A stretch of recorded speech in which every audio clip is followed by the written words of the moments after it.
Hey guys, this is Christian here, and on Saturday we had quite a busy day. We had Annie winners, PGA winners, DGA winners, so we're going to go over everything today. Obviously, I skipped doing on Sunday because it was the Super Bowl. I didn't want to live stream on the Super Bowl because I knew everyone was going to be watching that. What an experience that was. But today is the day we're going to go over everything. But before we get to this, please like and subscribe and tell me what you think of this live stream. We're going to talk about this in interesting order. We're going to talk about PGA documentaries first. Then we'll talk about the Annies. Then we'll talk about the PGA animated category. Then we'll talk about DGA. Then we'll talk about PGA, the main category, the big one, best picture. So yeah, let's we'll go from like how much time I think the segment's gonna take. I know PGA, DGA are going to take the majority of the live stream, probably. So yeah, best documentary, Superman, the Christopher Reeve story won. Not even shortlisted at the Oscars. Predictable, I guess. Don't really have anything to say. The only Oscar nominee here is Porcelain War, so there's that. They were weird this year. We Will Dance Again. Them nominating that, but then snubbing No Other Land kind of probably says something about them, but I'm not going to get into that but yeah, that Superman won, not nominated for the Oscar, not even shortlisted actually. Porcelain was the only Oscar nominee there. That's pretty much all I have to say. We can just move on to the Annies.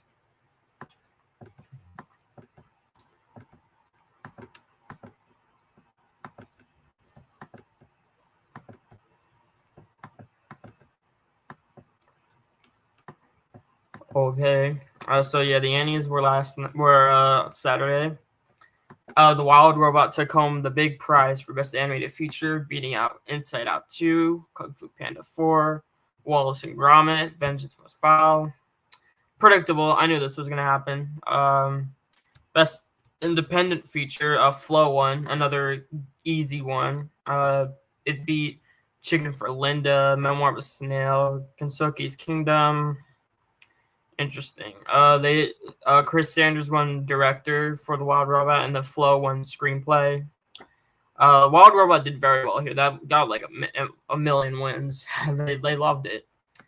We'll see if the BAFTA is the real deciding factor, because we're gonna see it with PGA. Yeah, we're gonna go straight. PGA is basically the same conversation. We're gonna see with the PGA that The Wild Robot won there too. The Wild Robot won, beat Flow, Inside Out 2, Moana 2, and Wallace and Gromit, Vengeance Must Foul. So yeah, now that has PGA, the Annie, and Critics' Choice. The same package that Spider-Verse had, that lost. Wreck-It Ralph had that, it lost.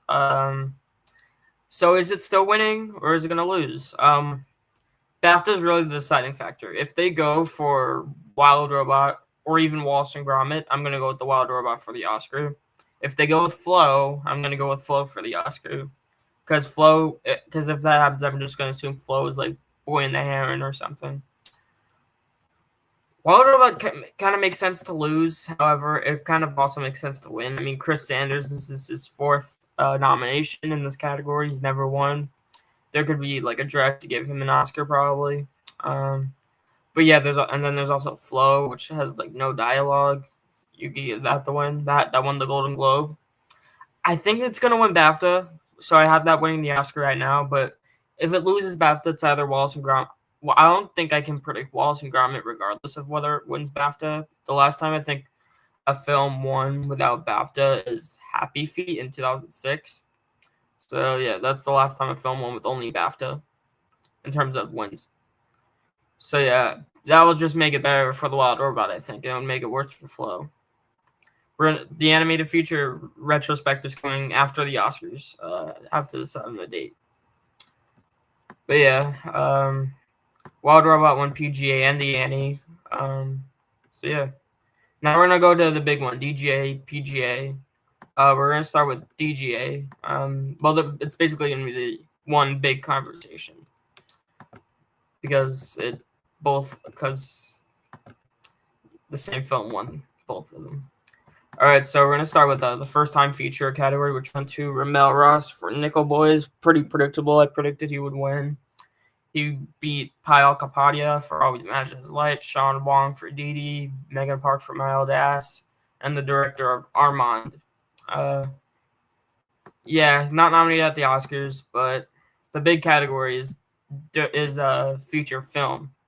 So before Critics' Choice, I had Brady Corbet winning. Then after Critics' Choice, I just made a last-minute switch to Sean Baker, and that ended up being exactly an amazing choice because he won DGA, and he's going to win the Oscar. He beat Jacques Audiard for Amelia Perez, Edward Berger for Conclave, Brady Corbet for The Brutalist, James Mangold, Complete Unknown, and he's winning the Oscar. It's easy. Brady Corbet, he lost. He couldn't even win Critics' Choice. He might still win BAFTA, but in general, he's like not as established. Like if you compare it to like all these other directors who won without picture wins, you see Jane Campion for Power of the Dog. She was already nominated before. You have Alfonso Cuarón for both of his wins for Gravity and Roma. You have Inarritu for The Revenant. He won the previous year. Even Chazelle for La La Land. He had Whiplash, and La La Land was a 14 nominations movie. Brady Corbet just doesn't have that like that career. I mean, he directed his only other really notable film that I've heard stuff about is Vox Lux. But Sean Baker, he has like Tangerine, The Florida Project, Red Rocket. He's definitely been in the business more than Corbet has. Corbet may have like another opportunity to win, but Sean Baker's winning the Oscar. And it's even more obvious because we see what won PGA. Let's get to that. So yeah, Honora won PGA. Same thing. I made this last minute change. I was going to predict Amelia Perez, but then after Critics' Choice, I just decided to switch with Honora, and Honora won, and that was a good choice on my part. And Honora's winning Best Picture. It's easy. I can't believe the race got settled in one day, because when it won Critics' Choice and nothing else, I was like, oh my god, what's happening? But then it won both guilds and like, okay, it's winning now. Just maybe it still loses BAFTA, but that's not gonna matter. BAFTA has actually been wrong more times than they've been right recently. Honora's winning Best Picture. It beat The Brutalist, A Complete Unknown, Conclave, Doom Part 2, Amelia Perez, A Real Pain, September 5, The Substance, and Wicked. Oh my god! And just as I'm talking about Honora, there's an ad. It's for WGA. Well, Honora's winning WGA. I still think it's winning screenplay at the Oscars. We'll see what BAFTA does. If they go with The Substance, then I'll change. But The Substance makes sense as just a Critics' Choice thing. And I heard like the screenplay is like not like a typical winning screenplay. Although it does kind of give me, having not seen the movie, it does kind of give me those Get Out, Promising a Woman vibes. However, it's not nominated for Best Film at BAFTA, so I think it would still lose screenplay there. Sean Baker, it makes sense for Sean Baker to win 3, maybe 4 Oscars. I think it still makes sense. I mean, we know it's winning Picture Director. Maybe he wins Screenplay. Maybe he wins Editing. I don't really think he's going to win Editing, but it could happen. Editing is like probably the most crazy category because I have no clue what's winning. It could be Conclave. It could be Nora. It could be Wicked. It could maybe even be Amelia Perez. Yeah, we can sleep comfortably knowing that Amelia Perez is not winning Best Picture. I was terrified about that, but now it's not. Now we know it's not happening. The Brutalist never made all the sense in the world to me. It kind of gave me those Power of the Dog Roma vibes. I think I had it at number 1 when it premiered, but then I moved back to Honora, and then. But yeah, it just hasn't made like the most sense in the world. Conclave's not. People thinking Conclave's winning. It's not. It's not winning. A Complete Unknown's not winning. Wicked's not winning. It's Honora. Honora's winning Best Picture. BAFTA can go with some like Conclave or The Brutalist. I think they're gonna go with Conclave. They might actually still win BAFTA, and I was just saying how it's not gonna win the Oscar.